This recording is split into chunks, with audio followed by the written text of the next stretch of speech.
to give Thanos a daily dose of penance stare every morning.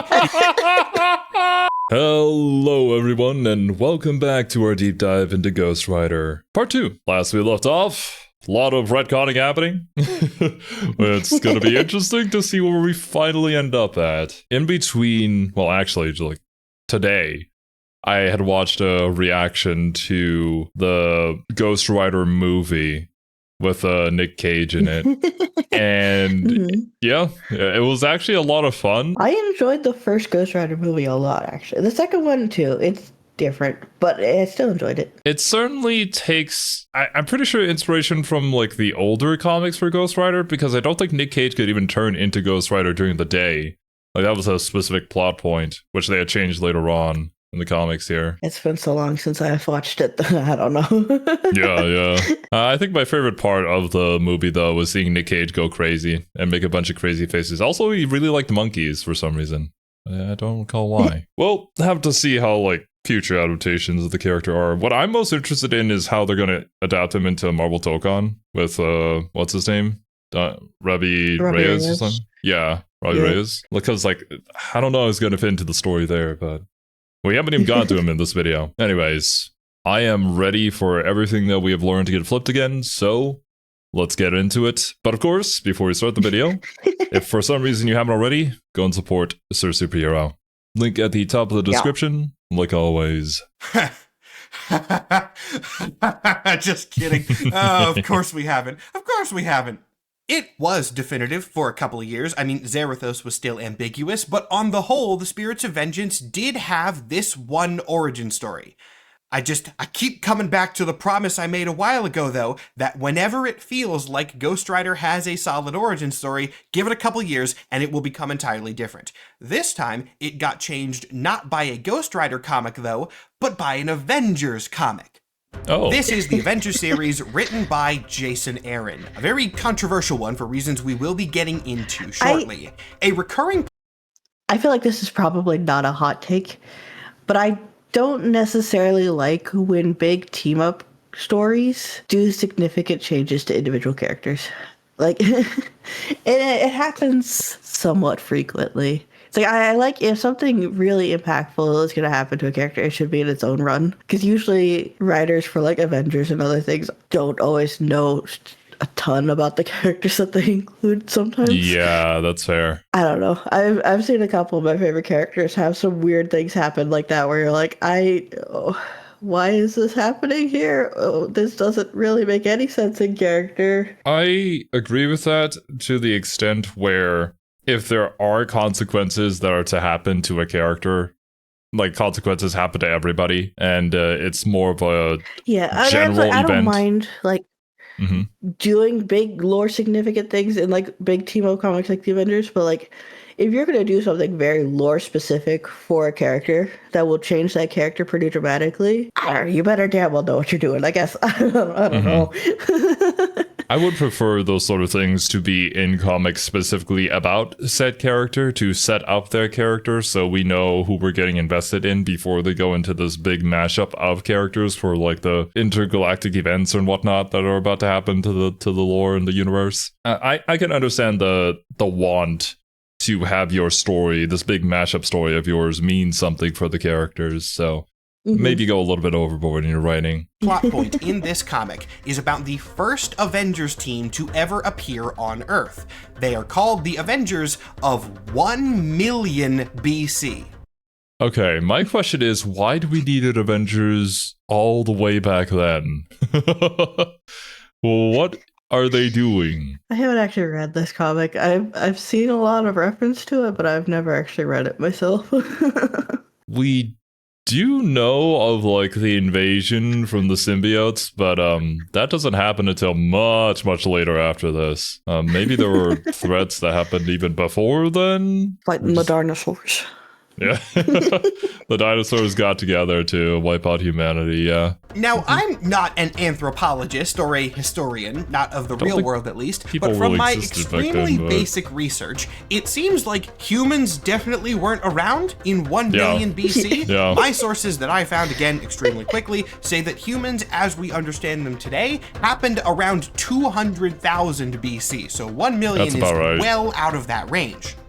Comparatively to the age of the planet and the galaxy as a whole, we are just a tiny speck in the timeline. Like, we were not here for very long, but we did advance super quickly, which is pretty cool to see. But yeah, the title for this doesn't make a whole lot of sense, but it's Marvel, it's comics, like, who really It's cares catchy about that historical way. accuracy? Yeah. Imagine Avengers 200,000 BC, and then it's just, I don't know, Lucy.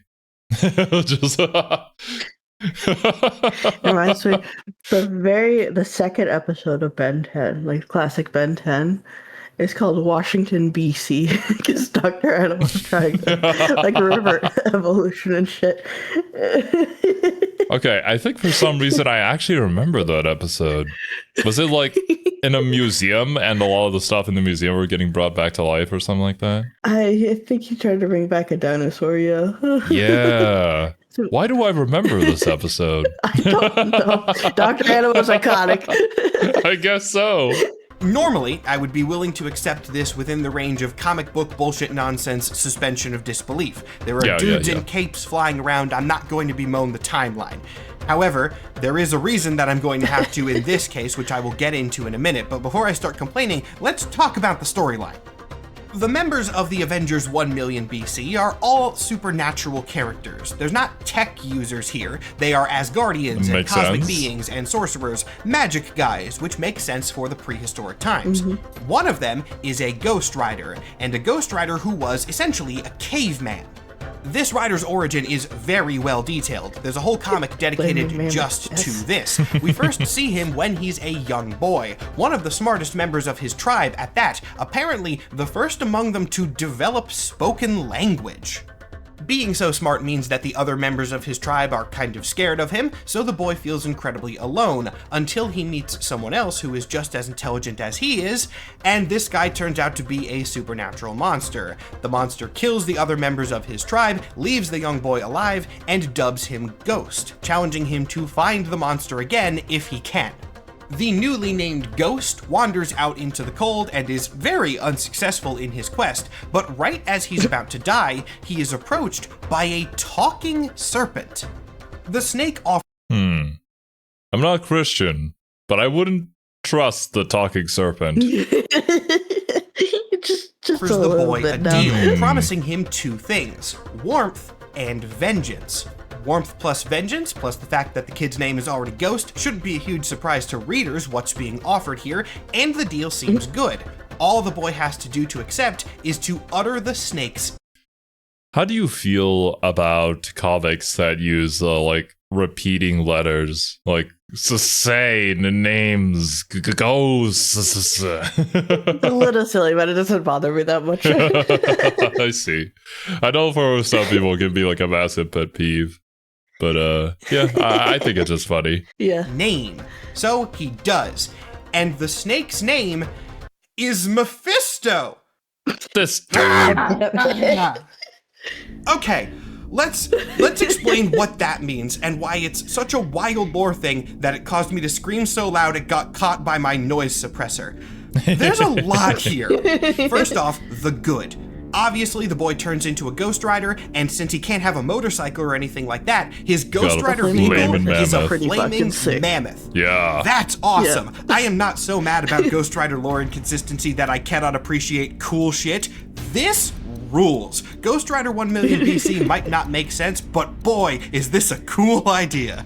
To be very clear about what you're looking at, though, this guy is a Ghost Rider in the traditional sense. It is said explicitly on the page that he is bonded to a spirit of vengeance.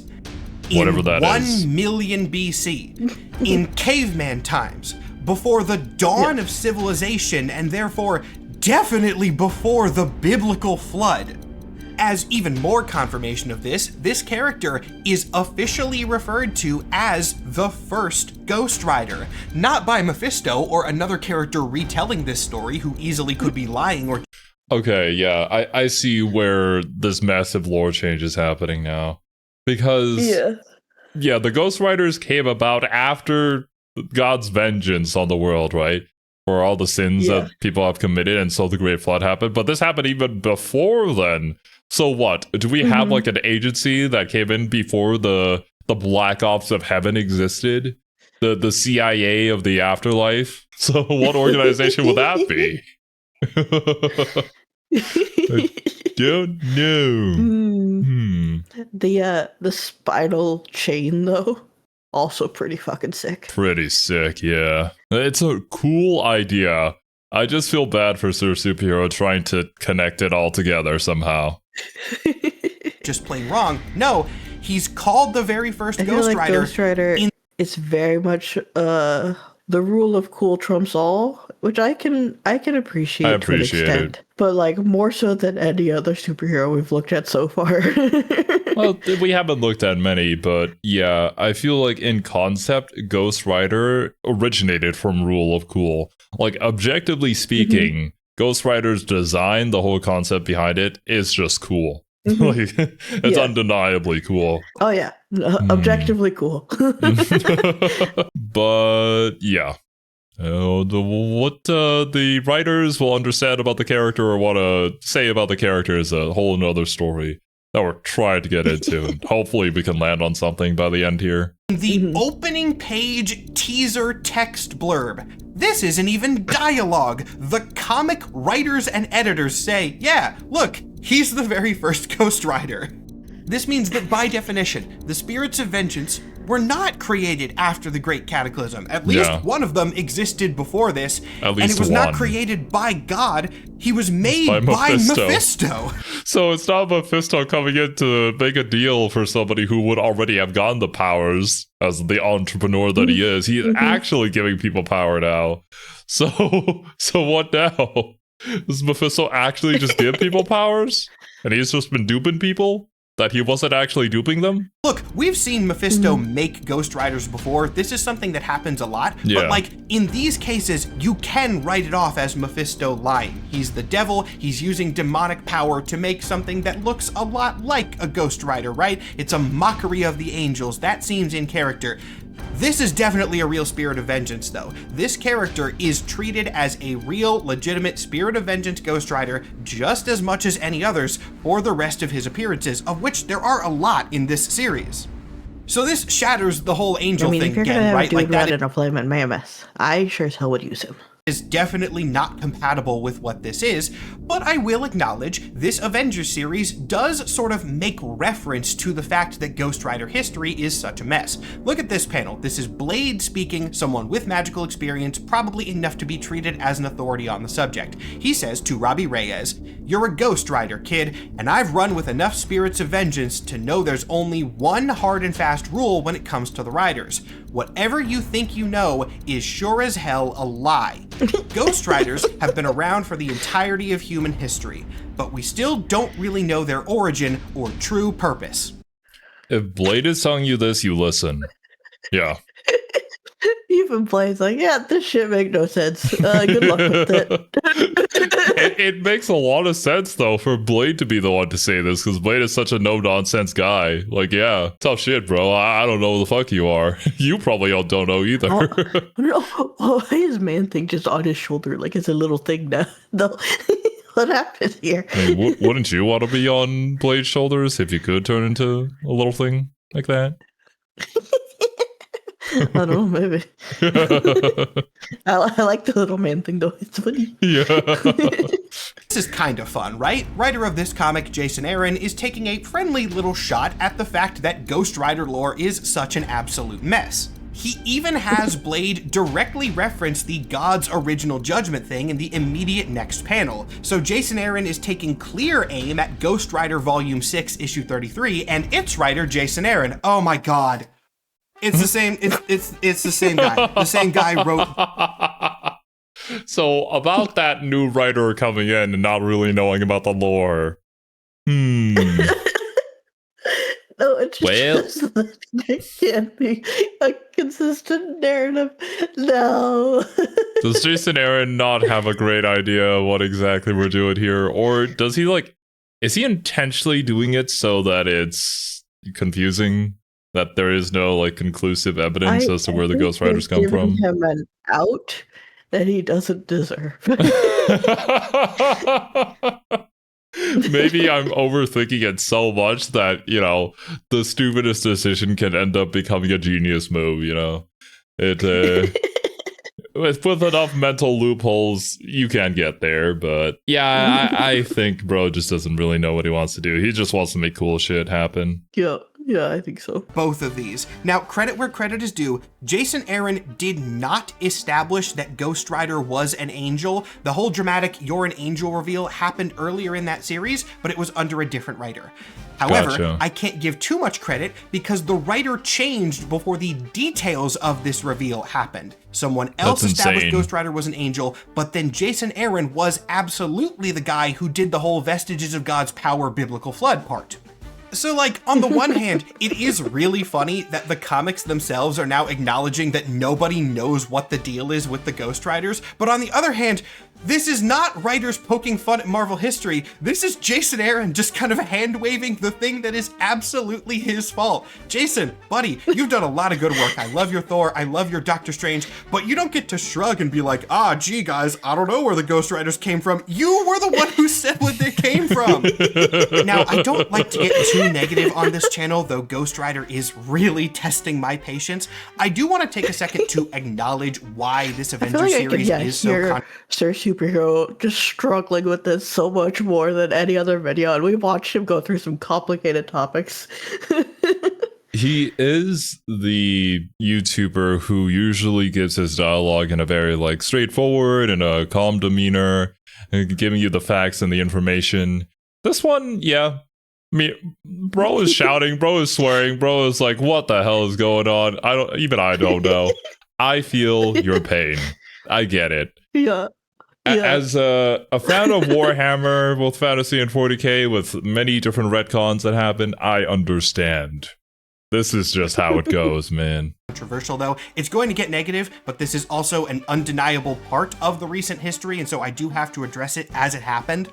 This kind of disregard for previous canon is par for the course when it comes to the Jason Aaron Avengers run. This comic just sort of flagrantly did whatever it wanted and did not care about established precedent at all. And it did so frequently that I remember there being a fan theory floating around saying that the canon breaks were intentional setup, leading to an eventual twist reveal that the entire series was taking place in another universe.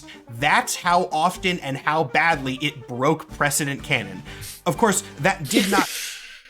So the only way fans could explain it is that this is all just a misdirection and we're in a different universe. I see. I sure as hell hope that's right. If it ain't, then you know that your writing has gone a little bit wayward. There may be a lack of direction here. Happened, it just wasn't well researched, I guess. As annoying as this was, the reason I have to call attention to that is the fact that it marks another necessary milestone and turning point in Ghost Rider history. We have the first era, where Ghost Rider was a demon and very definitively demonic. Then we have the second era, where they tried to introduce angel stuff. And from Jason Aaron Avengers retcon on, Marvel just kind of gave up at defining what a spirit of vengeance is. From the late 2010s on, Marvel's attitude towards the spirits of vengeance has kind of just been, we've contradicted ourselves so many times that we have jumped the flaming motorcycle well over that shark. Nobody knows what a Ghost Rider is, and it doesn't really matter, so they can be anything. Why the hell not?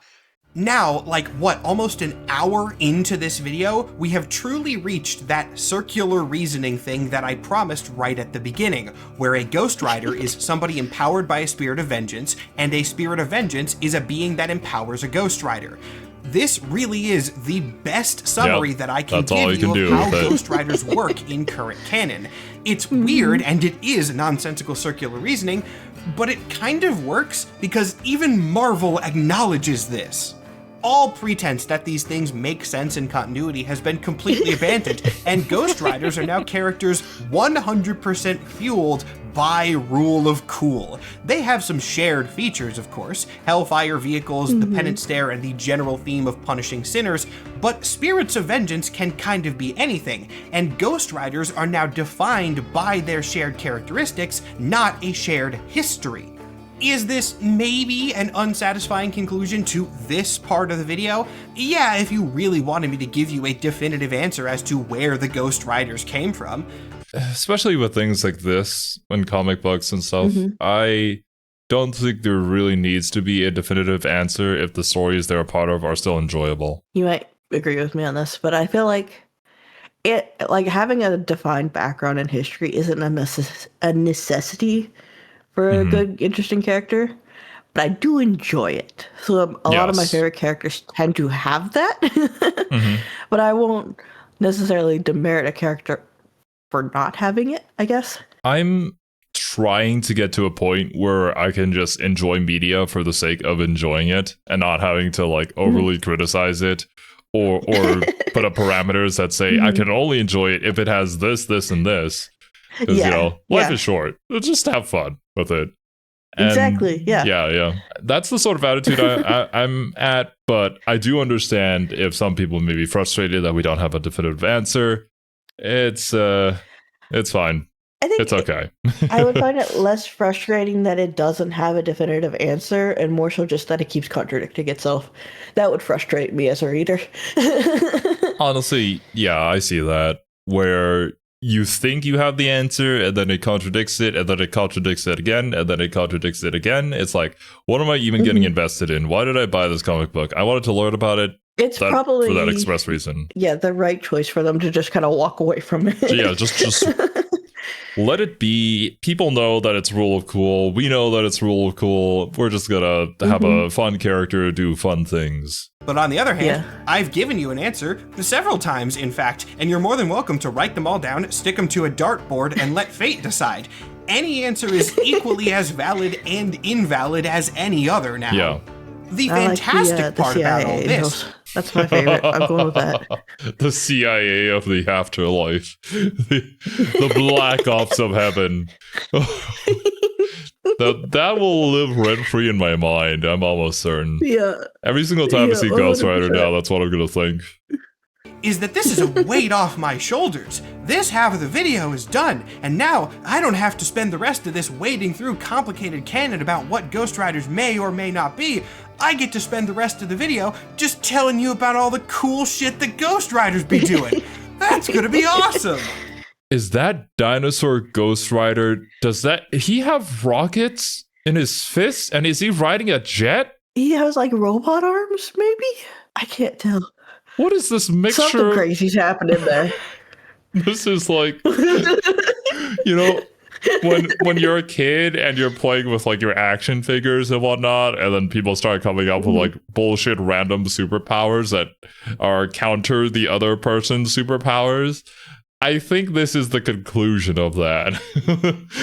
It feels like, you know, those videos where like they'll take a kid's drawing and then draw it like by like a professional artist or something. Yeah. Oh yeah, I could definitely see that. It's like my epic T-Rex with a flaming skull and shoots rockets from his fist, and he's riding a jet plane because these are all cool things that I like, and I put them all together. Hell yeah, brother. Act 1 of the video is over now. I got a lot more to cover, but this is all gonna be much more fun and much more casual stuff. Gonna tell you about some cool Ghost Riders, some weird Ghost Riders, mutant spirits of vengeance. That's a thing that can happen now. What? But I want to start by talking about the powers. Ghost Riders are really only connected by a similar set of powers after all, and let's begin with the penance stare. Okay. The penance stare is one of... Hopefully at least this is clearly defined. Please? I have my reservations since in the comments everyone seems to say that like other media has confused it greatly, so who knows? Yeah, that's why I'm wondering, like, are we gonna get a definitive answer this video? Because from what I know from, like, say, the movie or, like, the death battle, it has a general idea, But, like, how exactly does it work? How? What exactly does it do? And how can we translate this into Marvel Rivals? Ghost Rider's most iconic abilities. Admittedly, despite what I literally just said about them all sharing powers, not every rider can do this, but it seems to depend largely on the nature of their spirit, which is something I'll talk more about in a bit. A lot of them can do it though, and in current canon, all the main— So wait, the spirit of vengeance itself may not be all that vengeful? Is that what we're getting at? But not vengeful enough to just kill someone with a look, I guess. or maybe just like a different flavor of vengeance? I feel like maybe an alignment thing. Huh. Maybe. I don't know. ones can do it, so it is something I want to spend some time on. I briefly described this power earlier as Ghost Riders essentially being able to hurt people based on how evil they are. And that is not technically wrong. It fit the purposes of the quick explanation that I needed. But there is a lot more nuance to this, and it is nuance that is often misunderstood. By looking into somebody's eyes, a Ghost Rider can sort of access their memories, getting a sense of every sin that person has ever committed. Then they can quantify those into an attack based on the weight of those sins. A lot of people think that this ability is based on the victim's guilt. However, it is definitely not that, and that actually makes it a lot stronger of a superpower. The penance stare does not measure— Yeah. And there was that one time where the Punisher kind of withstood the penance stare because he did feel guilty about the things that he did, which by this definition shouldn't have worked. He should have just absolutely got wrecked by all the horrible stuff that he's done to other people. But yeah, I mean, they were probably horrible people too, but like, still bad. Yeah. Its strength from the victim's own mind. Rather, it takes it from the consequences of the victim's actions. It doesn't care whether the person is guilty about them or not. It takes the pain and suffering that that person has inflicted on others and forces the victim to experience all of that suffering at once. Say the penance stare was used on a serial killer. Regardless of how that killer felt about their own actions, they would experience not only the suffering of all the people they killed, but also the suffering of those people's friends and family. Okay, this is dirty, man. You're really gonna do the penance stare on me while I'm on the toilet? I mean, I guess some people deserve it, but goddamn, that's cruel.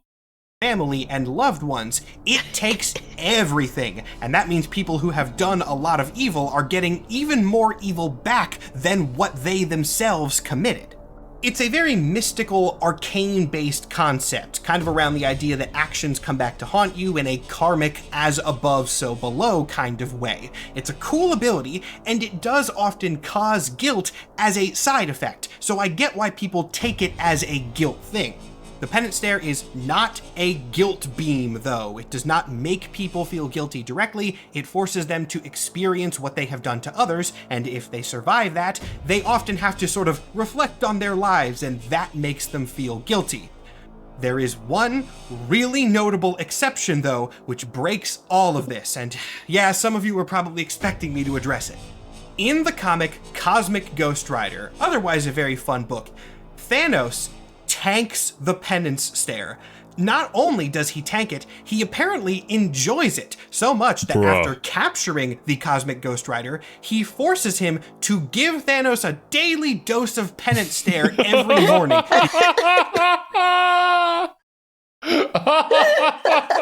Damn, bro.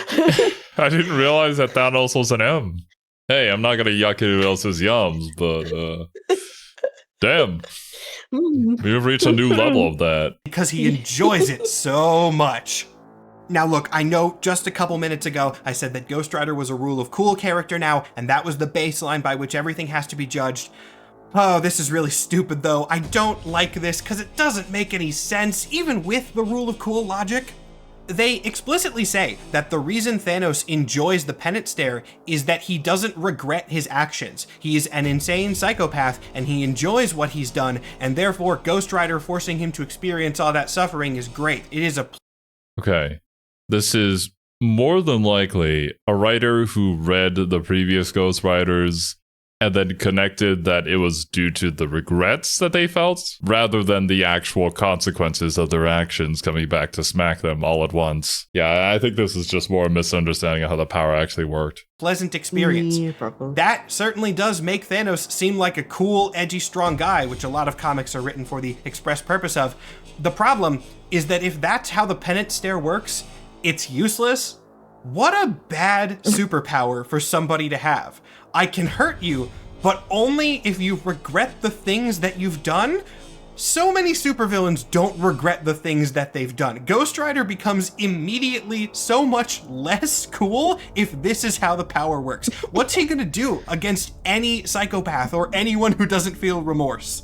Thanos is not the only character that's gotten this. He's the most famous, but Punisher has gotten the same treatment almost word for word. Ghost Rider tries to penance stare him, and Punisher just says, I regret nothing, and so it doesn't work.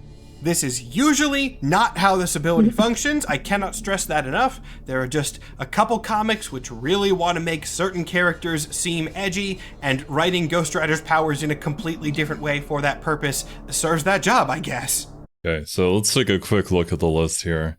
We got Thanos, Carnage, Punisher, Venom. The symbiote overwhelmed the stare with how many sins it had. What?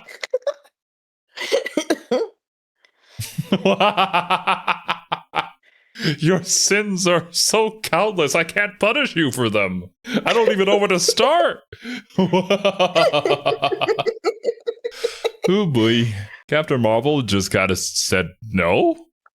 Quote, I've done penance my whole life. Every time I've seen Captain Marvel in the comics, I can't stand her. Man. When asked why the stare didn't hurt, which is not how that works. Yeah, no. Conan, who's Conan? Detective Conan? The Barbarian. Oh wait, Conan the Barbarian is a Marvel comic? I think. I'm pretty sure. Huh. Wait, no official reason given. From context, maybe symbiote stuff? Yeah, Conan the Barbarian. Interesting. I never knew that. I just knew that there was like a movie that Arnold Schwarzenegger was Conan the Barbarian, and I've never actually seen it before, but that's what I've heard. And Galactus. This one makes sense. Galactus' role as the Devourer is a cosmic necessity, so I understand why it wouldn't be considered sinful. Yeah, for Galactus, that's literally his job, and he's kind of forced into it. It's not like he really wants to do it, but he kind of has to, so yeah. So with the way Penance Stare actually functions, it should be an incredibly overpowered ability, and yeah, it kind of is, but it does have weaknesses. The main one being that it is the Penance Stare. Ghost Rider can't do this from range, and he has to look into the victim's eyes to make it work. Some villains have exploited this on occasion. Sadly, I don't think I can show it on YouTube. Wait. I'm not showing YouTube that, so instead I'm doing a writer trying to use the stare on Daredevil, which also doesn't work. Blindness immunity, let's go! You can't stare into his eyes because you can't even see him. No! As it is like a real gross body horror thing, but there was one case where a villain made specific cybernetic eyes to counter Ghost Rider, and when the Rider tried to use Penance Stare, it didn't work because he wasn't looking into the dude's actual eyes, and then the robot eyes shot out of the dude's face as an attack, luring Ghost Rider in and then hitting him where he was vulnerable. Very cool. Bruh. So Penance Stare is great, but it is a necessary close range ability. No one expects the surprise eye attack. Ah! Genius. How then do Ghost Riders get into close range? Well, they got another power. We all know what it is. They're not called Ghost Walkers after all. Let's talk about those vehicles. This is going to be maybe my favorite part of the whole video to record, but there is a really weird thing that's going to happen as we get into the lore of the Ghost Rider vehicles. For the first, hour-ish of this, I was talking about how Ghost Riders have very complicated lore, but blah blah blah, it always landed on rule of cool, etc, etc. The vehicles have always been rule of cool. Yeah. Back in the original Ghost Rider appearances in the 1970s, the bike was just kind of part of the whole deal. Satan, who was actually Mephisto, wanted to turn Johnny Blaze into his demonic servant, and Johnny Blaze was a biker. And so when he got demon cursed, the bike sort of came along with it, and he gained the ability to summon the fire bike. He was the Ghost Rider, and he rode a motorcycle because he was the Ghost Rider, and that was his whole thing. It sounds like circular reasoning, but in this case, I don't think that applies, because this was just the concept. The idea for the character was a demon biker, and so he had a demon bike for that reason. It didn't need to be more complicated. There wasn't decades of lore. He was a biker cursed by a demon. Abracadabra. When Danny Ketch arrived, he had a motorcycle because he was the second Ghost Rider. It was still part of the concept. He was a rebooted character, so he had the same general idea. The thing is, what would a Ghost Rider be without his ride? So, yeah, it comes with the package. You're going to have some form of ride. It doesn't necessarily have to be a motorcycle, as we've seen with the whole mammoth situation. But it's got to be something. Because having a ride is cool, and it's going to be part of the kit. And I think there's a lot you can do with, in terms of character design, when you have a vehicle that's sort of like attached to the character. Yeah, I just went back to Fate. I'm thinking about how you have Medusa as the rider, and throughout like 90% of it, you're like, why is she the fucking rider? Till the end of the Heavensville movies, when she finally summons the fucking Pegasus. The lore reason for him having a bike was that the Medallion of Power was bonded to said bike. He got the medallion because it was on that gas cap, and then the bike came along with the curse. Future Spirits of Vengeance keep up this pattern for a bit of just getting a bike because Johnny had a bike. In the case of Vengeance, one of the next spirits introduced, this is very explicitly the case. Mephisto shapes this spirit's form, and he does so to be a dark mirror of Johnny Blaze Ghost Rider. He literally says, you ride a bike because he rides a bike, and I want to make you like him. This is what I mean by saying it was rule of cool from the start.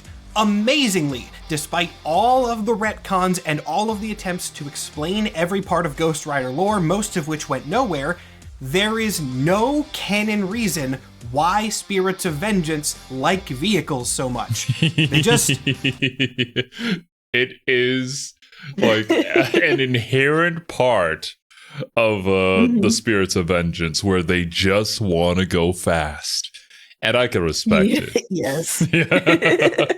They just do.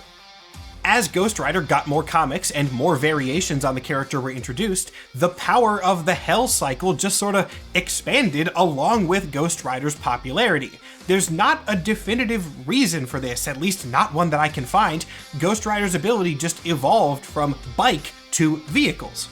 Riders are not even bound to a single vehicle anymore.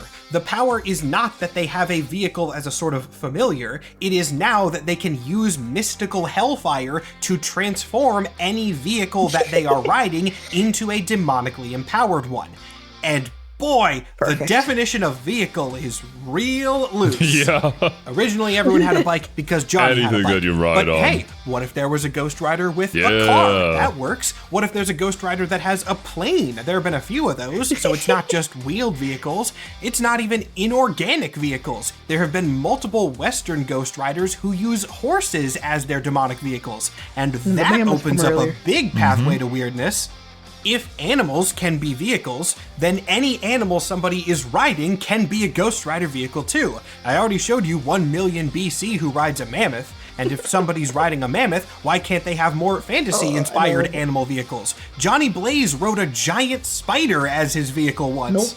And if animals can be vehicles, people are basically just smart animals, right? Why can't people be Ghost Riders? Yeah, I was gonna say, why can't you just like ride on the shoulders of somebody and then they become like your demonic ride?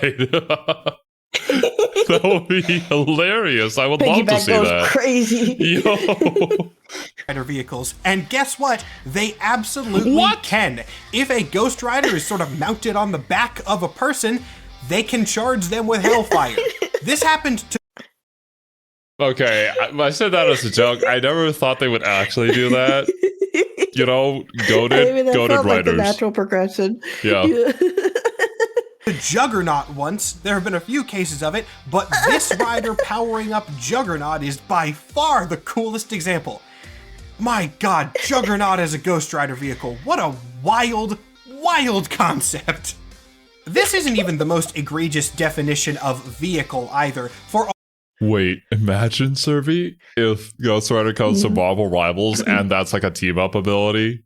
where you can ride On on top of, like, a another hero, juggernaut. make them into your Someone ride. else- You get knocked off your fucking bike or car or whatever you have, and you just have to like find the nearest person and be like, hey, you're my vehicle now. That would be so cool, though. I don't know how they'll implement it. I don't think they would, but it would be really cool. What was generally considered the wildest one also comes from the Jason Aaron Avengers series, in which Robbie Reyes Ghost Rider pilots the corpse of a Celestial. Holy the Celestial shit! dies, and then he's like, oh, if I get in there, I can charge it up and then use this thing as like a Ghost Rider vehicle Gundam mech to fight other Celestials. So corpses can be vehicles, sure. If you think that's a stretch of what vehicle means, Jason Aaron continued to double down on this. And I do mean double in the sense of two separate things, because he decided to go farther in both directions. This comic would later introduce an ancient spirit of vengeance from feudal Japan, Musashi Miyamoto.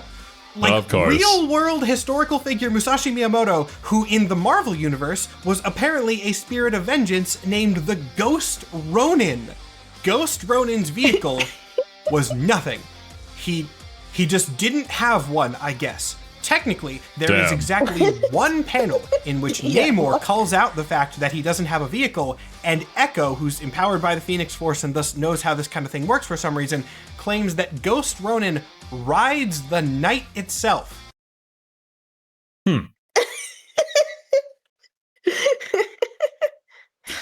It feels like one of those cryptic messages you'd get from your master while training to become a samurai, and then they just say something offhand, off rip, and you just have to spend the rest of the movie just figuring out what that means. I don't know if we actually clarify what riding the night is here, though. Can he just appear anywhere because at nighttime you could just teleport or something like that? I don't know. That'd be sick. That would be cool, yeah. Which, I don't know about you guys, but to me, that sounds like an excuse for not having a vehicle. Like all the Ghost Riders were hanging out, and Johnny Blaze was like, oh yeah, I ride this motorcycle. And then one of the Western Ghost Riders was like, oh yeah, I got this flaming horse. And then they turned to Ghost Ronin and were like, what do you ride? And he was like, me? Yeah, I got one of those. I ride the night itself. Yeah, that sounds cool. So Ghost Riders don't have to have a vehicle, I guess, and or the night counts as a vehicle, but that's never really explained, and I genuinely do not know what it could possibly mean. So I'm just going to assume that it's basically nothing. Moving on, I said Jason Aaron doubled down in both directions. What's the opposite of nothing? Everything. Even later in the same storyline, Robbie Reyes, who I've mentioned several times but not gone into detail on, don't worry, I'm going to, I just wanted to cover vehicles first. Robbie discovers that he is something called the All Rider, which means that he can just treat anything like a vehicle. He can just do the vehicle thing to whatever he wants. This is, I mean, it is pretty literally the pinnacle escalation of the Ghost Rider vehicle definition. If a vehicle can be anything, there's no higher height to reach there. I would love to tell you more about how this plays out in the comic. Unfortunately, it doesn't really go anywhere. Bruh. That doesn't shock me. That seems to be the trend here. Yeah, we do seem to be seeing a lot of cryptically cool stuff, but never really having any payoff for it, or any reasoning behind it, or explanation of it. It's a cool line that I said. I thought where this was gonna go was that he was somehow going to ride the planet. He just rides eternity himself. Eternity? Oh my. Oh. Wait, actually, no. Was Eternity the guy or the girl? Eternity was the guy. Oh no. Well, if you're into that, hey, I'm not gonna yuck anyone else's yums. Yeah. You went with that. God damn it. There's this dramatic scene where they establish main universe 616 Robbie as like an important multiversal figure because he's the only Robbie Reyes Ghost Rider in all of the universes. And that makes him the All Rider, the multiversal spirit of vengeance. He rose a Celestial from the dead. He rode Silver Surfer's board. That was probably one I should have mentioned earlier, but he also did that. And the explanation for this is that, quote, anything he touches turns into a Ghost Rider's Hell Ride. You would think that he would then use this to turn things into cool vehicles for the rest of the series. Yeah. And he doesn't. I wish I was kidding, because I know it sounds incredibly weird that he gets this ability and then just does nothing with it, but I promise you, he doesn't. His powers are a lot stronger, and they talk a lot about how using the All Rider powers is going to consume Robbie's consciousness and he's going to give in to darkness. But the powers are the same. The Hell Charger can fly now, and Robbie can open portals between universes, but those aren't really like riding abilities. The only time he does that is one sequence where he charges up a corpse of a living planet with Hellfire, and then he doesn't even use it as a car. He just like points and it goes where he's directing. So he really never uses the vehicle thing. Beyond this, he is just a normal Ghost Rider, but a little bit stronger, I guess. The point of all this is that in current canon, Ghost Rider vehicles can just be whatever. And I mean that in the most literal sense I possibly can. The range goes from nothing to anything. So any possible thing you could think of could be a Ghost Rider vehicle now. I guess in the same vein, I should spend at least a second talking about what Ghost Rider vehicles can actually do, like what powers are afforded to something when it is hell charged.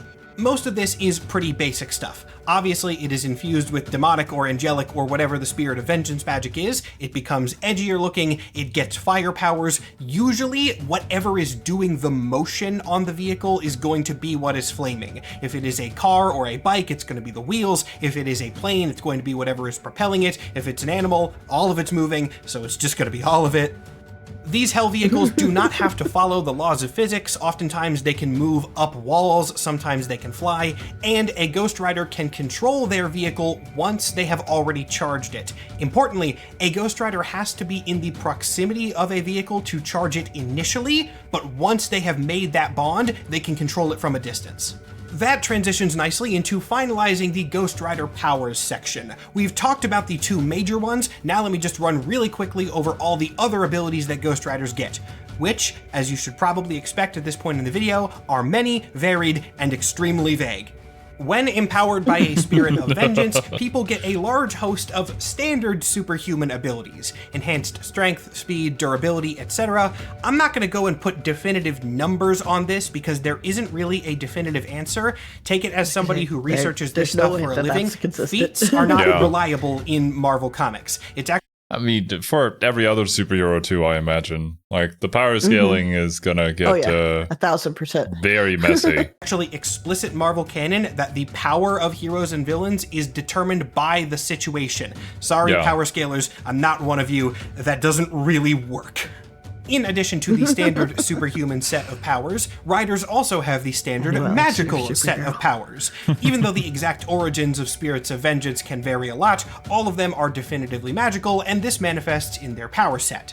Riders naturally have an innate sense for any magic that's going on around them. They also usually have an affinity for casting magic themselves, and since they are powered by a spirit, they can use themselves as a sort of spell-casting battery and focus, meaning that they are extra good at any sorcery they attempt.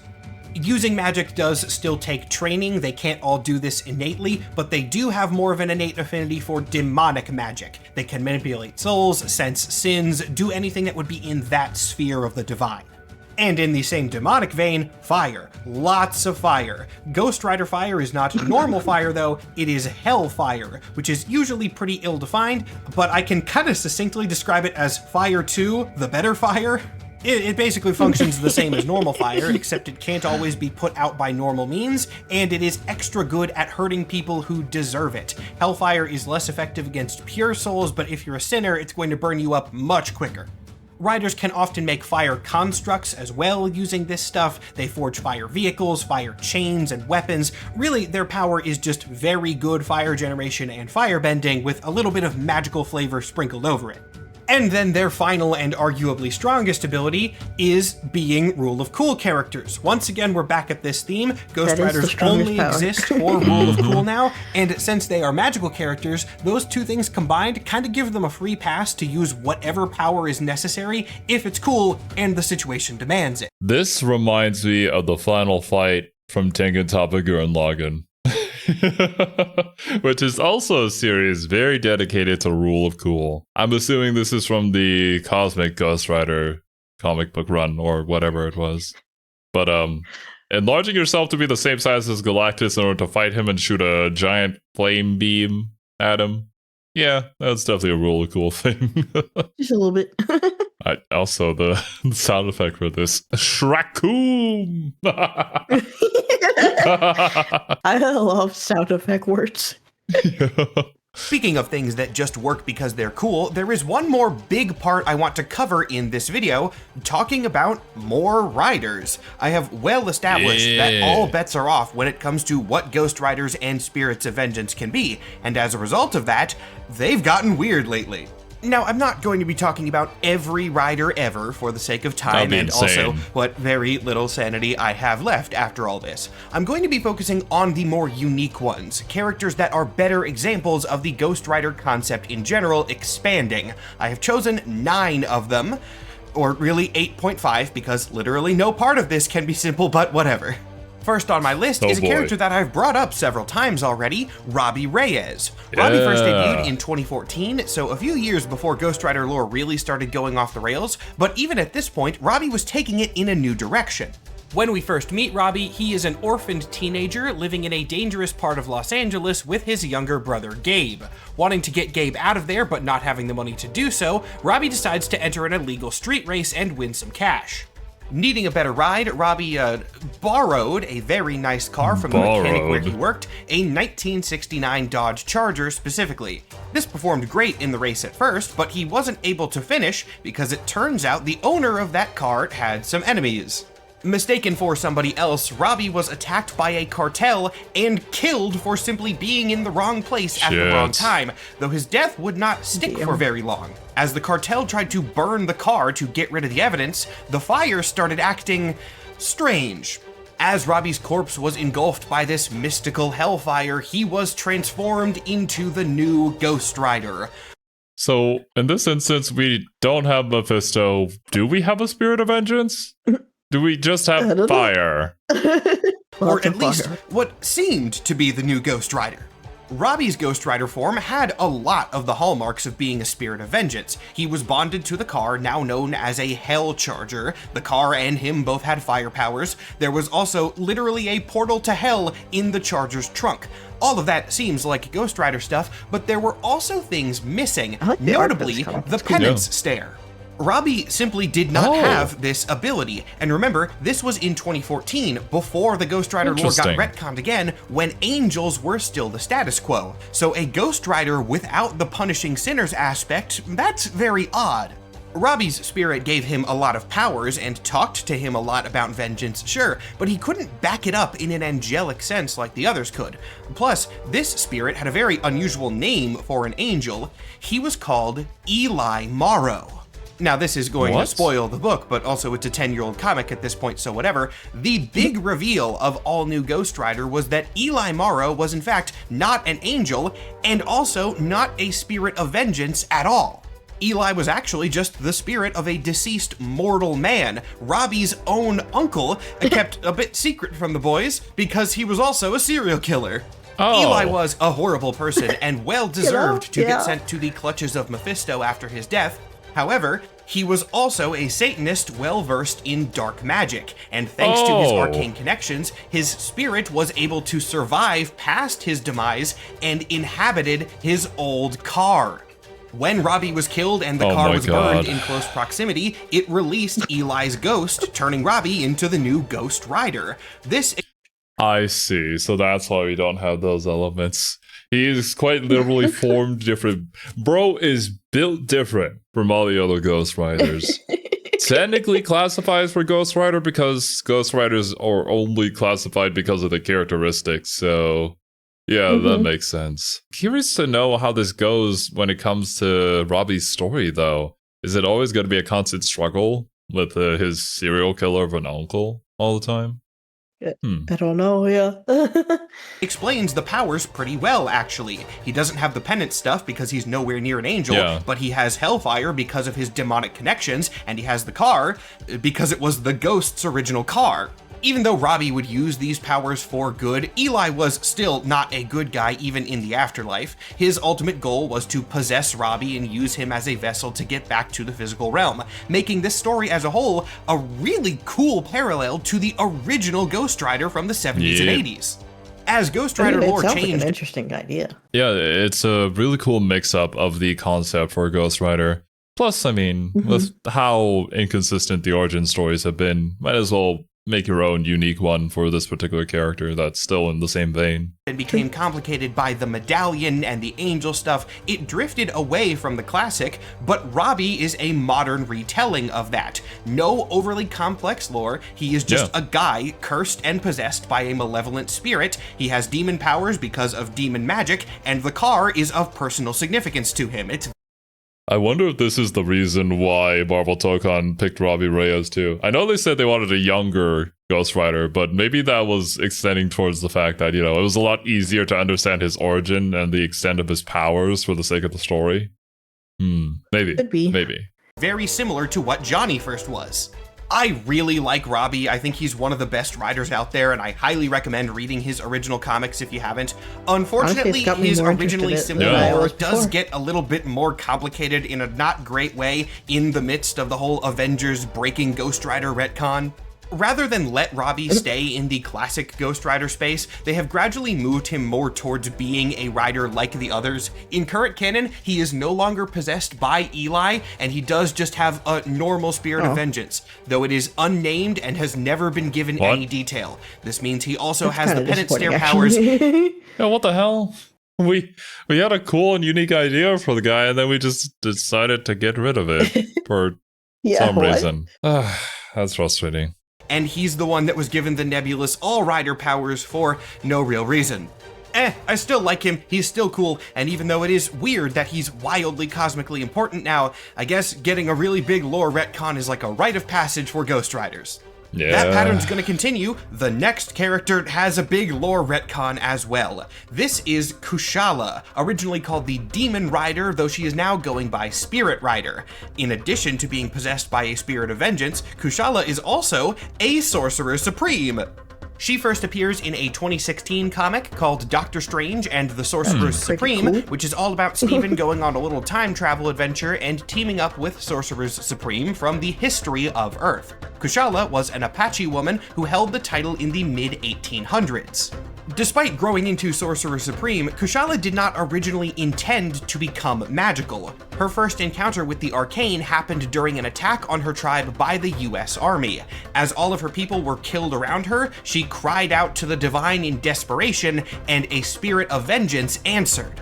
In a burst of hellfire, the Demon Rider then incinerated everyone at the scene, leading Kushala to begin a journey around the world learning magic, not to amass more power, but to control the power she already had, which she saw as that makes sense, actually. This eventually led to her gaining so much magical knowledge that she earned the title of Sorcerer Supreme.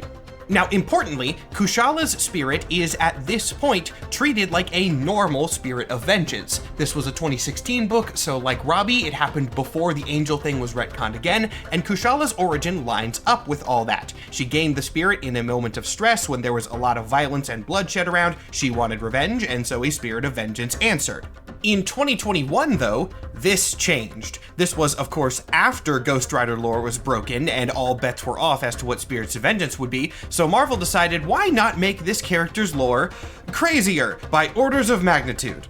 See, Kushala's Spirit of Vengeance was never given too much personal development. We see her origin, but like, the spirit isn't really a character in this. It lines up with the lore just because of the situation I said a minute ago. We talked about this in the previous part, but it is kind of a shame that like the Spirit of Vengeance itself isn't like a symbiote situation between Eddie and Venom. Like it could be a fun character dynamic, but it's not really present here because we don't know what they are. Vengeance, bloodshed, all that stuff. The themes make sense, but the actual nature of the spirit was not explored. This left a gap that they could play around with. So, in the Spirit Rider one-shot, they decided to define things. And it turns out that Kushal's Spirit of Vengeance is this thing!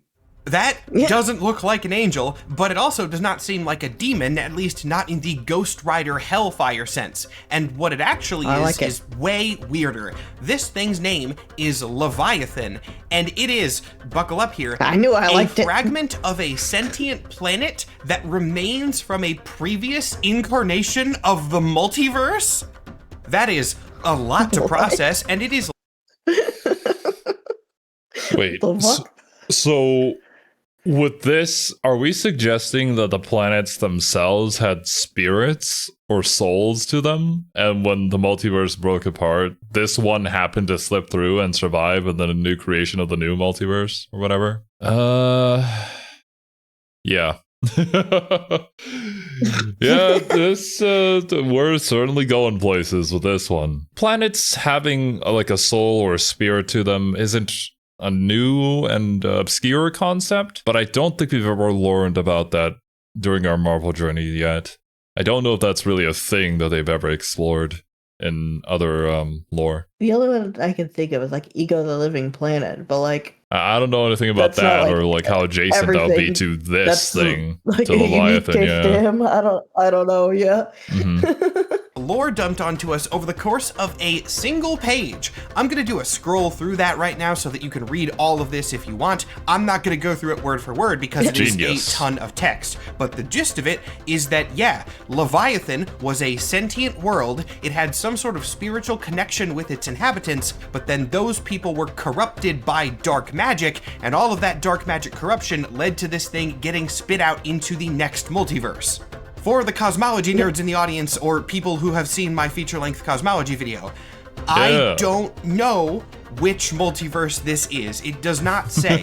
I don't know if it is the 6th cosmos where Galactus comes from, or the 7th one, which is pre-Secret Wars. If I had to guess, lore-wise, I would assume the 7th, but I am just kind of taking a stab at that, so take it with a grain of salt. So if anything proves that Spirits of Vengeance can now just be whatever, this should do it. I will return to one of our mantras today. Ghost Riders are people empowered by a Spirit of Vengeance, and Spirits of Vengeance are beings that empower Ghost Riders. Kushala also proves something else about Ghost Riders, though not something that should be a surprise. Comic readers really like it when you take Ghost Rider and another popular character and smush them together into a Ghost Rider superhero hybrid. This is Helverine. I hope I don't have to explain to you what the general concept of Helverine is. There have actually been a few different iterations of Helverine as a character, simply because this is the coolest rule of cool thing I've ever seen in my life.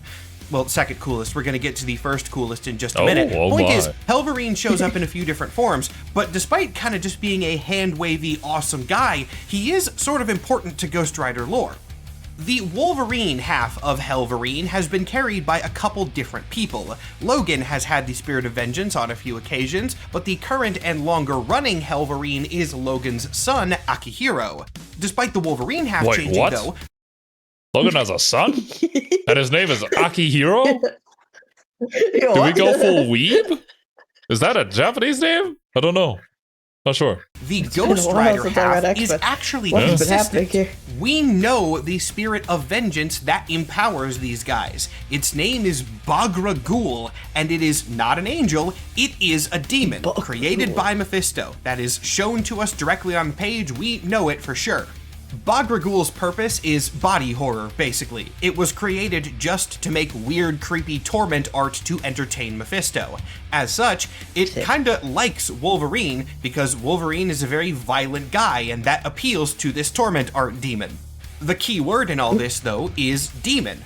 This is a demon. This is definitely not an angel. It's not a remnant of a sentient planet from another multiverse. This is Ghost Rider back in the demon bonded to somebody by Mephisto sense of it. Of course, this demon was originally debuted in 2023, after the retcon broke everything. So in current canon, Ghost Riders can still be demons. The original concept is still very much on the table. Whatever they want to be. Now, I could talk about Helverine more, but I've established the bit of lore from the character that I need to, and I did promise that this was only the second coolest rule of cool character I knew. I do need to briefly touch on the first one, which is, of course, Cosmic Ghost Rider. Cosmic Ghost Rider is not super lore relevant to Ghost Riders as a concept. It's just one of those things that I absolutely had to address in this video. It's just a fun idea. This character is an insane version of Frank Castle, the Punisher from the future, bonded to a spirit of vengeance, and also made a Herald of Galactus.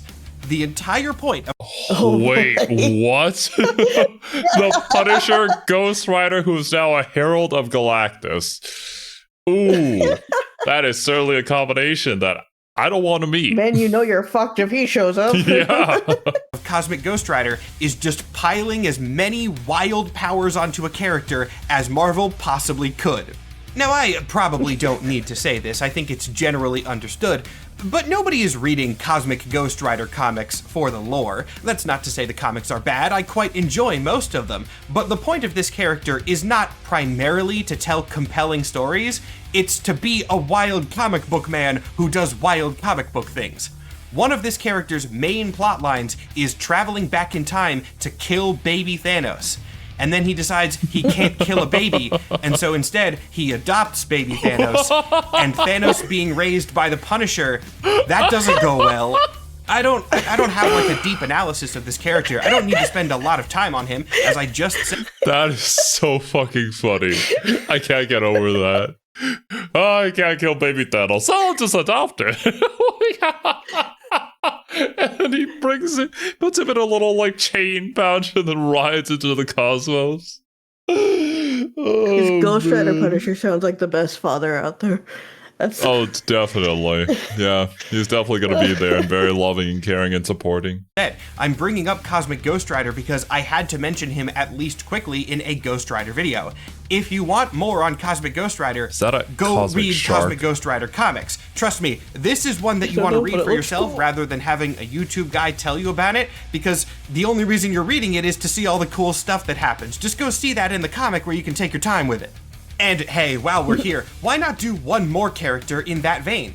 This is T-Rider Rex. Yeah! He is a Tyrannosaurus Ghost Rider with robot arms that kinda surfs on top of a flaming fighter jet. That's his whole deal. I cannot tell you anything about this character's origin or background at all. He's just this. And the only reason I wanted to show you this is because he's neat.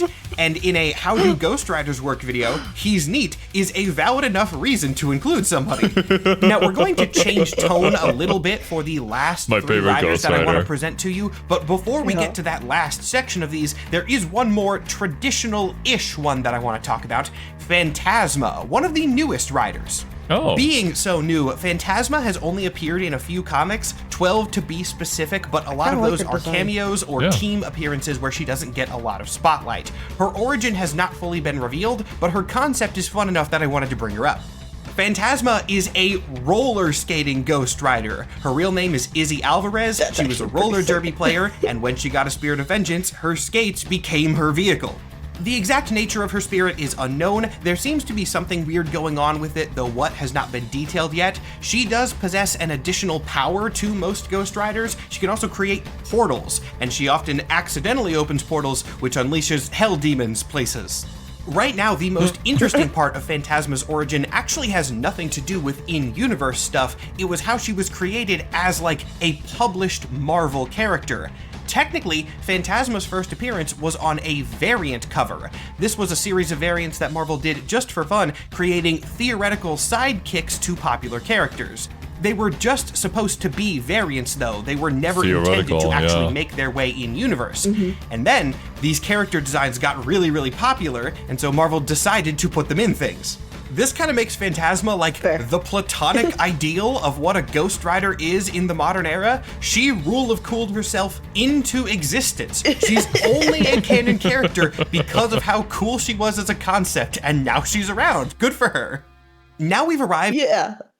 And also, that's a good idea to have I kind of love that, these, yeah. those quote unquote like theoretical things, like see how the audience response is, and if people really like them, then yeah, go for it. Mm-hmm. That's kind of how Marvel started initially, though. It's like, we have all these cool ideas, we're gonna make all of them, and whichever one starts to pick up, then we'll continue on with that one. At the last 3/2.5 of my list. These characters are not technically spirits of vengeance, they are adjacent concepts, but ones that I think are worth bringing up. This purple rider is known as the Spirit of Variance, and it is essentially a mutant spirit of vengeance. Not in a literal genetic mutation sense, they're spirits, they cannot do that, but the concept is similar. The Spirit of Variance was at one point in its history a normal spirit of vengeance, and best I can tell, one in the quote-unquote traditional angelic sense of the term. But then, something happened to it, and while we're not exactly sure what, there's a nice little data page which gives us some answers. I'm just going to read you this directly because I think it does a great job of explaining it. This is presented as notes from the Archive of the Sorcerer Supreme, and they read as follows. In the annals of occult gossip, there arises from time to time references to individuals among this spectral class, referring to the spirits of vengeance, whose eccentricity marks them out. One such is the so-called Spirit of Variance. Details remain frustratingly scarce, but what emerges from the several sources is that at some point in the past millennia, one of the spirits underwent a revelatory shift in perspective, a mutation, as some might put it, of form and function. This lone being, having observed the fruits of its own labors, came to a shattering conclusion. To it, that vengeance is a brake upon progress, that revenge is a circular business harmful to all parties, and that all retributive justice is, in fact, an expression of societal stagnation and a signpost of impending decay. It is really funny. I was gonna make a joke about it, but it actually is just that. It's a spirit of vengeance that was like, wait, but vengeance isn't good. He attained enlightenment and became Spirit of Variance. You know, I'm really interested to see where this goes. Like, how are they going to write this particular Spirit of Vengeance, quote unquote? It alone embraced a new doctrine, one of change, constant, relentless adjustment, restyling itself the Spirit of Variance, determined to catalyze change wherever it went. Its exploits were pathetically short-lived. Its siblings collectively denounced it as an aberration and attempted en masse to destroy it. Yikes. It then goes on to basically just say that it was not actually destroyed and would show up again later, but these few paragraphs present a fascinating idea. The Spirit of Variance is essentially just a spirit of vengeance that said, screw vengeance, that's not really helpful, I'm gonna go do my own thing, and the thing that it landed on was change. Since it was a metaphysical entity designed around the concept of vengeance, abandoning vengeance for something else changed its structure entirely, turning it into what seems to be an independent entity, this purple spirit with new powers. Since it doesn't want vengeance anymore, it does not have the penance stare. Rather, somebody possessed by the Spirit of Variance has a different ability called the Scream of Change. The funniest but also shockingly accurate way that I could describe the Scream of Change is basically yelling at somebody until therapy happens. Rather than forcing people to confront the sins of their past, the Scream of Change basically makes people confront the sins that were committed against them and the trauma they have experienced in their lives. It is more of a memory-based ability, and rather than always being an attack, the Scream of Change can function kind of like a support utility power. It can reveal the truth about a person's history, help them get over events that are shaking them or breaking their resolve, and it also seems to be able to help people get over psychic attacks or arcane things affecting the soul. Why is it a scream instead of a stare, you might be wondering? Well, that may be more of a function of the spirit's host rather than the spirit itself. Interesting. Spirit of Variance would be like the greatest therapist in the world, honestly. And it quite literally is just how Sir Superhero described it. You scream at somebody, until I get therapy. We have only seen the spirit of variance bond to one person, and it was Banshee of the X-Men. That guy has sonic powers, There and you when go. using the screen for the That's first why it's time, that. he says that we, referring to him and the spirit, have tailored a new means of interrogation. So Okay, so we haven't learned about the X-Men quite yet, but I don't think I really need to know about Banshee to know what she does. Like, I'm almost certain. Or is it he? I don't know. I think it's a he. Oh, okay. But yeah, regardless, the name kind of explains it all. Yeah. this might be the spirit channeling its innate power through banshees, meaning that it's not always going to be a scream. By the way, this is also the spirit that possesses Juggernaut that I showed you earlier, proving very that's why the definitively flames in this were purple. sequence that Yeah. even though their signature ability is more of a support thing, they're pretty good at offense too. The spirit of variance also seems, very thematically, to have some sort of adaptation ability, though this is never really detailed. Sadly, the spirit of variance doesn't really exist anymore, at least not in a normal way. This is a complicated X-Men storyline way outside the scope of this video, but this whole storyline was kind of unwritten by some weird time travel mutant shenanigans, and the spirit of variance, as best I can tell, has never appeared in any other thing outside of this. So I don't know what the deal with it is, but there's also no reason it can't exist in the main universe, we just haven't seen it yet. Well, it can always come back Yeah. if one of the spirits of vengeance decide that it doesn't want to do vengeance anymore. Like, it's not True, too yeah. hard to reach that conclusion. They just gotta chill for a second. That also just gives an interesting potential to any spirit of vengeance. Like, you could just have it, instead of, going into change, it could just, Yeah. go into something else too. An Yeah. evolution of that need for vengeance, which can explore a lot of different parts of the human psyche, I think. That could be Yeah. really cool. One alternate type of spirit that definitely does exist currently in the main universe, though, is the spirit of corruption. Like the previous one, this one is not a that's classic okay. spirit of vengeance, but it Different. also never was. Rather, this one is a demonic okay. mockery of the spirits. The spirit of corruption is a green one, and like some of the spirits of vengeance, it is definitely demonic in origin, being created by Belasco. The first chronological appearance of this thing, it throws more complication into Ghost Rider lore, but that, at this point, is not new. I've said that like 20 times in this one video alone. We see the thing and its host appear in a flashback where it kills a Ghost Rider and then says it wants to deliver a message from Belasco to Mephisto to keep Mephisto's spirits of vengeance out of Limbo, which is Belasco's realm.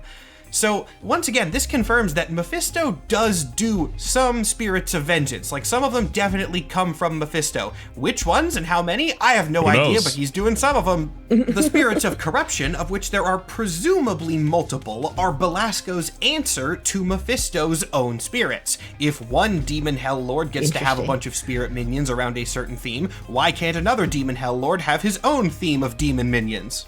The powers of the spirit of corruption work very similarly to those of the spirits of vengeance, though rather than operating off of sin, they operate off of the target's corruption, which is far more ill-defined. I guess that is slightly different somehow. They also don't always use hellfire. They can, and sometimes do, but spirit of corruption powers are often represented as a form of mystical rot and decay, which works well with the general vibe. Like the spirit of variance, the spirit of corruption also provides its host, referred to as the Death Rider, with a new ability that is their equivalent of the Penance Stare. Rather than being a stare or a scream, though, this one is a sword called the Blight Blade. Well, Despite you taking know, a very different form factor than the That's- Penance Stare does, it's a direct way to affect somebody, yeah. You Yeah. just look at me, you scream at me, I stab you with a sword. Let's see who wins. it essentially does the same thing. It does what you think. If you get stabbed by the Blight Blade, then you are consumed by all the corruption you've ever committed. It just consumes you with rot instead of fire. We've only God, do you know how many politicians would fold to this immediately? Be insane. seen a few people ever bonded to The the rat of spirit of corruption is in corruption. our area? Fuck. I'm out. It's like one of those advertisements, but instead of hot single ladies near you, it's riders of corruption near you. 1 mile away, and it slowly depletes. Oh God, oh no. one of them being an ancient one who went by the name Necrosis, and the modern day one being Danny Ketch. He lost the Spirit of Vengeance briefly and had this one in the meantime, though that is not still the case in current canon. This was only for an arc or two. Okay. That was number 8 on my list. So now we're at the last one, number 9, or as I've teased a couple times, number 0.5. See, there's another spirit type, and this thing's weird history really brings a nice conclusion to this video. In 2024, Marvel launched a miniseries called Spirits of Vengeance. There have been a few comics with this title before, and this was just the newest iteration of it. It ran for 6 issues, concluding in February 2025 with a teaser for the next comic. Spirits of Vengeance was, as the name implies, about all of the different Spirits of Vengeance coming together once again, with an overarching villain being brought up over the course of things. This villain was called the Spirit of Violence. The Spirit of Violence never actually shows its face in Spirits of Vengeance. It is just a looming threat, something that is apparently hunting down and killing Ghost Riders. So, of course, all the riders are coming together to try and figure out what it is and why it's doing this before it takes them all out. The final page of the final issue of Spirits of Vengeance shows Johnny Blaze talking to Danny Ketch and revealing that he has figured out the host of the Spirit of Violence. It's apparently Danny Ketch's sister, Barbara Ketch.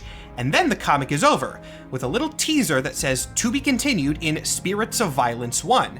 And then you go to the next page, and it says, Spirits of Violence 1, and it shows you the cover, and it says, on sale, 3/5/25.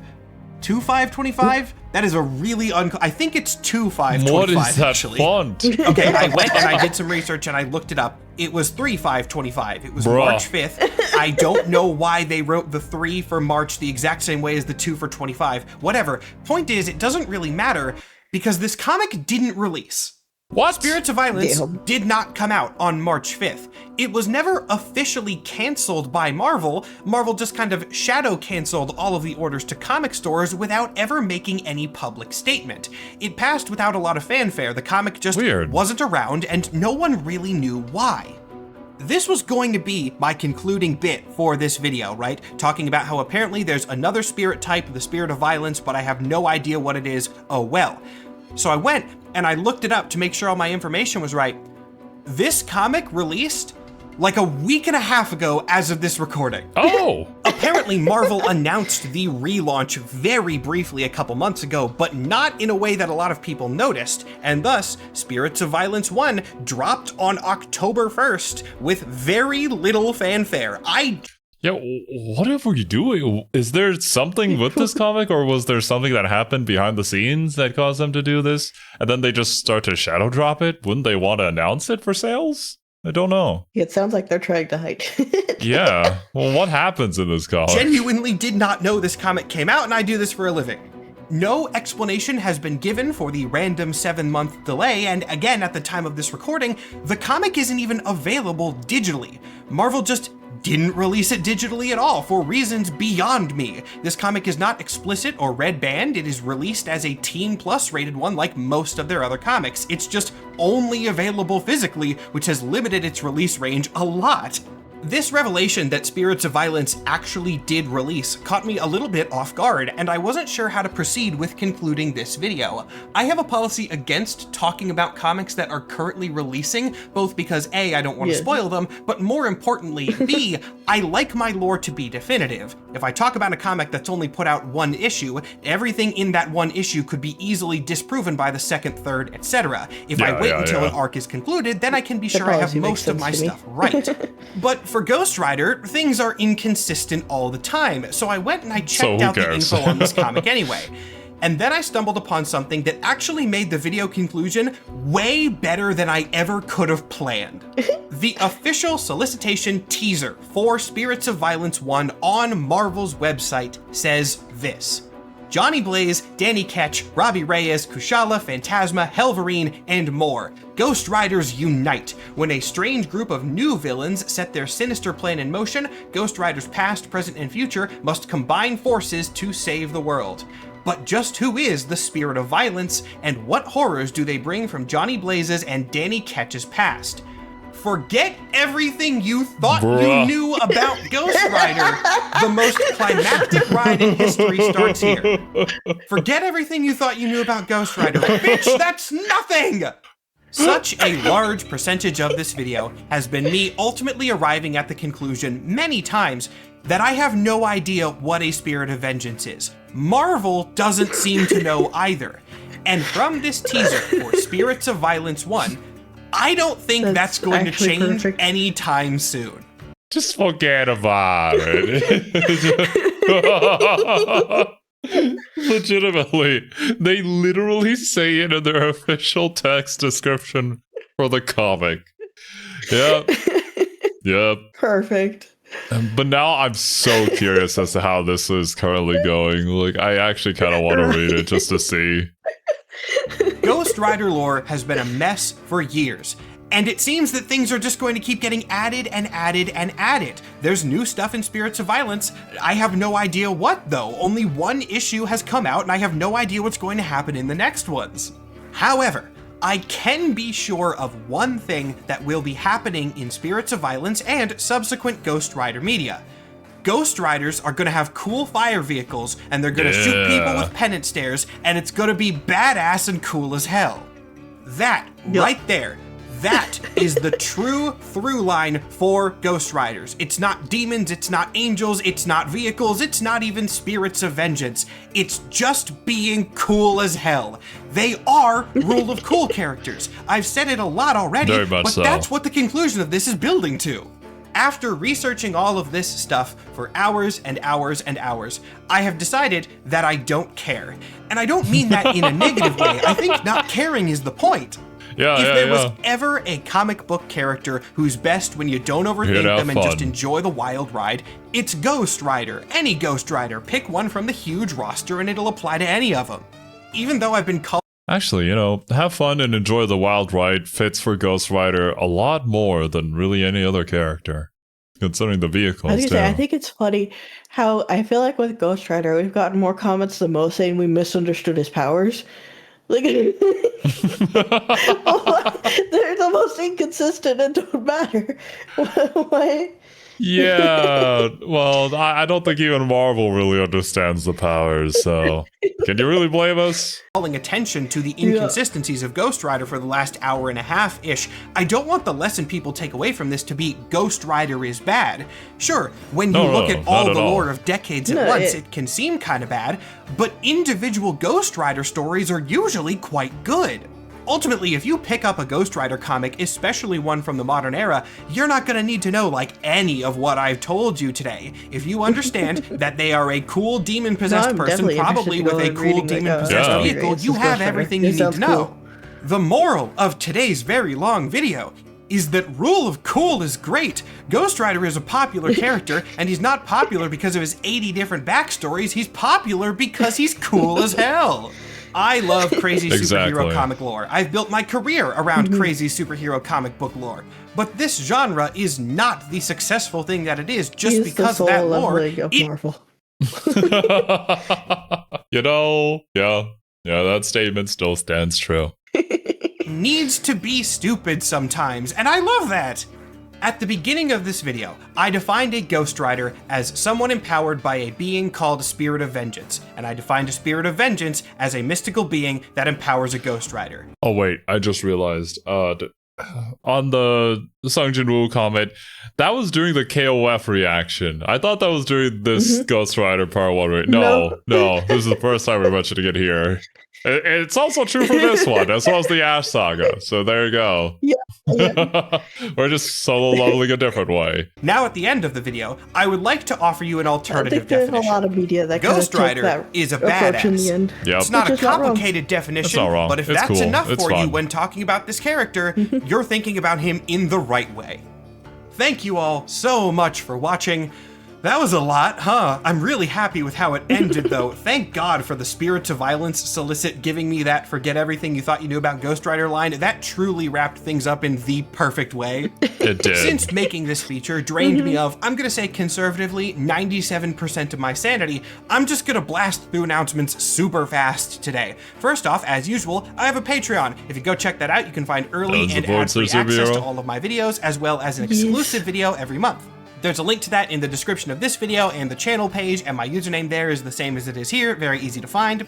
Big thank you to everyone who already supports me over there. It very much helps me drain my own sanity by making these videos for you guys on a regular basis. And also shout out to Ruben Perez, the artist I work with on these videos that drain me of every ounce of my sanity. I always love working with him, so check out his other work as well. And with that, I'm done. I have completed the near insurmountable task of explaining as best I can how Ghost Riders work. It's gonna change. It's all gonna change. That is the nature of me doing videos about comics in an evolving universe. But you know what? Forget everything in you know. this specific case, I think I'm fine with that. Perfect. Yeah. I think especially for Ghost Rider, I'm okay with it being the whole like rule of cool sort of solo leveling aspect to it, because when you see the character, you know exactly what you're getting into. Like, there is no hidden agenda here. I think you read it because you have a certain expectation of how the character is going to be presented, and it meets that expectation. 100%. Yeah. You're looking at him because it's a cool dude with a skull head on fire riding a flaming vehicle, and that's sick as hell. Yeah, one of the coolest heroes that I've seen so far, at least. I'm glad he's in Marvel Toka. An unparalleled vibe. Yeah, no, I'm glad that they took Robbie Reyes one too. I think that's a cool one to put in there. Honestly, yeah, I think there's a lot of cool things you can do with the Robbie Reyes character. It's kind of a shame that in current comics we've sort of just abandoned his entire origin and the thing that made him different. I wonder, that does seem like a shame, what version Marvel Token has adapted. The All Rider one or the Origin one? I'm curious, to people who have read it in the comments, like, do you like them going away from that more into just traditional Ghost Rider-y stuff? Or, like, what are your opinions on that switch? Or is it a little less stark as it seems, just out of context? I don't know. Yes. And if we misunderstood anything or referenced anything incorrectly, do let us know. Kindly, please. Without being an a-hole and condescending. Yeah, we're just trying to learn. Yeah, we're all here to learn. We're going to make mistakes. That's just the nature of these things. I love how long this video was just to say that Ghost Rider's lore isn't really a thing, and he's just a rule of cool character. It probably could have been summarized in one sentence, honestly, but I still enjoyed the ride regardless. Which, funny enough, I think it has a bigger payoff when you go through all of it, just for it to be like, meh. Yeah. It doesn't matter. Just forget everything you learned anyways. We'll update it with some new lore. But anyways, dudes, that's gonna do it from us today. Thank you guys so much for joining us. Hope you guys enjoyed your time here. Hope you have a wonderful rest of your day, and Sermon Night will catch you guys in the next one. Later, dudes. Bye-bye.